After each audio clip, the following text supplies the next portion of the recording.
네, 안녕하세요. 세배의 민족입니다. 우리들의 글로벌 도박장 지수 나스닥 100은 현재 11,311포인트, S&P 500은 현재 3,696포인트 부근이네요. 제발 좀 올랐으면 좋겠는데 이게 좋아야 될지 말아야 될지 뽀록이 터져서 저번 영상에서 언급했던 하락뷰가 맞아 떨어졌네요.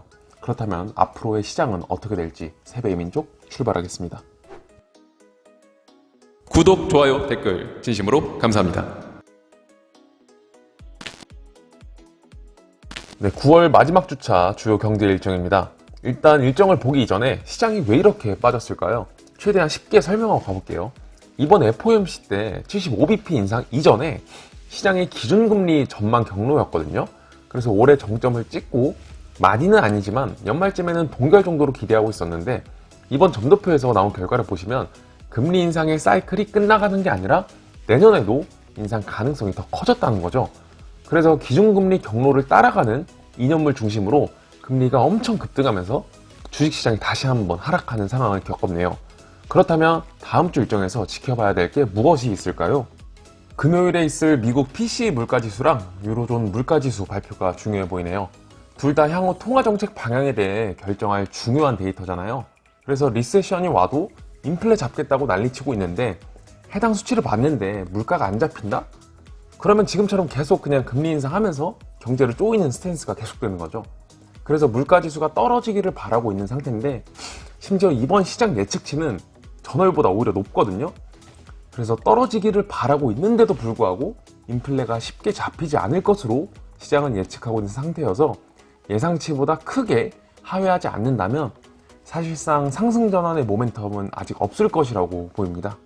그리고 만약에 유로존의 소비자 물가지수가 안 좋게 나온다면 이는 유로존 기준금리 상승을 불러일으킨과 동시에 유로존의 리세션 발생의 트리거가 될 수 있다고 보고 있고, 그렇게 된다면 안 그래도 환율 올라서 죽겠는데 유로와 약세로 인해서 달러가 더욱더 강세를 보이는 상황이 올 수도 있다고 봅니다.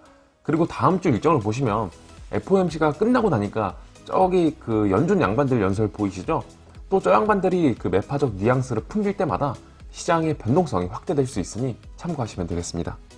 그리고 너무나도 당연한 얘기지만 연준에서 미친 듯이 금리 인상하면서 경기 침체 여부도 염두는 하고 있잖아요. 근데 목요일날 신규 실업수당 청구 건수 보이시죠? 저 녀석이 과하게 나온다면 경기 침체 우려의 트리거가 될 수 있으니 비정상적으로 높게 나오지 않기를 바라는 마음이네요. 그렇다면 앞으로의 시장은 어떻게 될지 우리들의 나스닥 한번 보러 가겠습니다. 일단 결론부터 말씀드리면 정말 짧은 반등 이후에 10월 말 이내로 저번과 같이 큰 하락이 올 확률이 크다고 보는데, 물론 저의 분석이 충분히 틀릴 수도 있고 많이들 물려 계셔서 시장의 반등을 목이 빠져라 기다리시기 때문에 솔직히 저의 분석이 틀리길 바라네요. 그리고 단순히 차트상의 관점이기 때문에 참고 정도만 해주시면 되겠습니다. 네, S&P 500 지수 주봉 차트입니다. 첫 번째 근거는 주봉상의 큰 삼각수렴 이탈입니다. 하단 추세선 리테스트 이후 재차 하방으로 갈 확률이 높다고 보고 있고, 진짜 바닥은 차트 하단에 RSI가 초록색 선 부근에서 기대할 수 있는데 현재로서는 보조지표 또한 과매도 구간이 아니기 때문에 하방의 가능성이 충분히 더 열려있다고 생각을 하고, 또한 시장 대표 지수인 S&P 지수가 버티질 못한다면 나스닥 뿐만 아니라 국내 증시까지 정말 혹독한 겨울 시즌이 오지 않을까라고 보고 있습니다. 또한 나스닥 4시간 봉 차트입니다. 빨간색 동그라미 원 부분을 보시면 해당 구간에 공통점이 있거든요. RSI가 과매도 구간에서는 단기 저점의 확률이 높다고 볼 수 있는데 현재 구간에서도 RSI가 과매도 부근인 초록색 선에 닿은 모습을 볼 수 있고, 파란색 큰 채널 상단선의 리테스트와 그리고 전저점 리트라이로 인해서 단기 지지의 확률이 높다고 보입니다. 하지만 이는 정말 단기적인 관점이고 잠시 반등한다고 하더라도 빨간색 단기 추세선의 저항과 검은색 저항선으로 인해서 넘기 힘들 것으로 보이며, 이에 따라서 네모 박스 구간에서는 숏의 손익비가 굉장히 좋다고 보입니다. 다음은 나스닥 1시간 봉 차트입니다.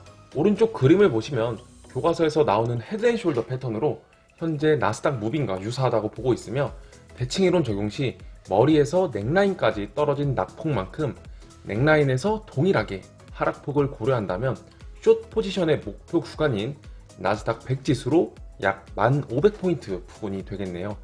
그래서 엊그제 들어갔던 매수 포지션은 짧게 익절할 계획을 갖고 있고 당분간은 관망 혹은 숏의 관점으로 보고 있습니다. 우리나라는 지금 치솟는 환율 때문에 민간의 외환 자산을 국내로 되돌릴 방법을 찾고 있네요. 일본 같은 경우는 아예 중앙은행에서 칼을 빼들고 달러에 덤비려는데 고래 싸움에 새우등이 터질까봐 조마조마하네요. 네, 사실 많은 투자자들이 해외 주식에 투자하는 게 국내 자산들이 국외로 유출되는 것이기 때문에 국가에서는 이를 달가워할 리가 없죠. 그래서 국내 투자를 활성화하기 위해서 여러 정책들이 있는데 예를 들면 해외 주식으로 수익을 보면 250만 원 이상부터는 22%를 때리잖아요. 근데 국내 주식으로 수익을 보면 5천만 원까지는 세금이 없고 연금 계좌로는 국내 증시만 참여가 가능한 것처럼요. 근데 국내 시장이 매력적이지 않은 이유들이 생각보다 조금 있거든요.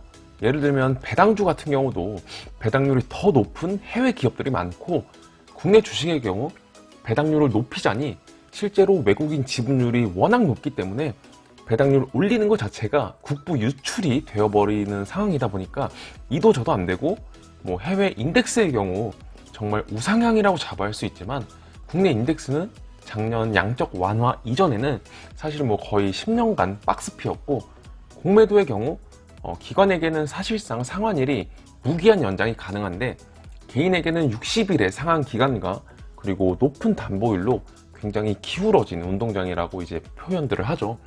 그래서 이러한 사실들을 보면서 사실 국내 시장의 펀더멘탈이 참 걱정되기도 합니다.